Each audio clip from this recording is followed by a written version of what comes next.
If you have a history buff in your family, or if the beaches of Normandy have always been on your bucket list, I'm going to show you how to plan a trip here to visit. You have a couple different options in how to get to northern France, but first I want to show you what to expect, what you'll find when you get to Normandy. This is Omaha Beach, the westernmost landing point on D-Day. It's home to a museum, plus tanks and landing crafts permanently on display yards away from where they first came ashore 80 years ago. There are 100 monuments and museums in the area. This metallic monument to the lost, called the Braves, stands at Omaha Beach. Rough seas here prevented many of the landing crafts from hitting their targets on D-Day. All 5 of the landing beaches are within a 1-hour drive of each other.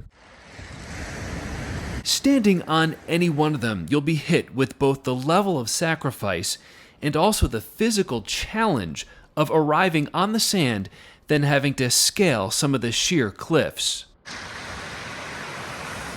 Getting to Normandy is easier than you might think. A train will take you to northern France, where it's very easy to rent a car and explore Normandy at your own pace. This is really easy driving up here in Normandy. It's mostly a 2-lane highway, very light traffic. The beaches are all relatively close together, easy to get to. Also in Normandy, beautiful small towns like Honfleur and historic Mont St. Michel, an ancient abbey occupied by Nazis during World War II who used it as a lookout. Farther down the coast, the town of Etretat, where you can hike the beautiful cliffs and learn about life under occupation during the war. And interest in World War II is not waning. In fact, they say just the opposite here. More than 2 million people a year visit the landing beaches and the Normandy American Cemetery, where 9,387 Americans are buried.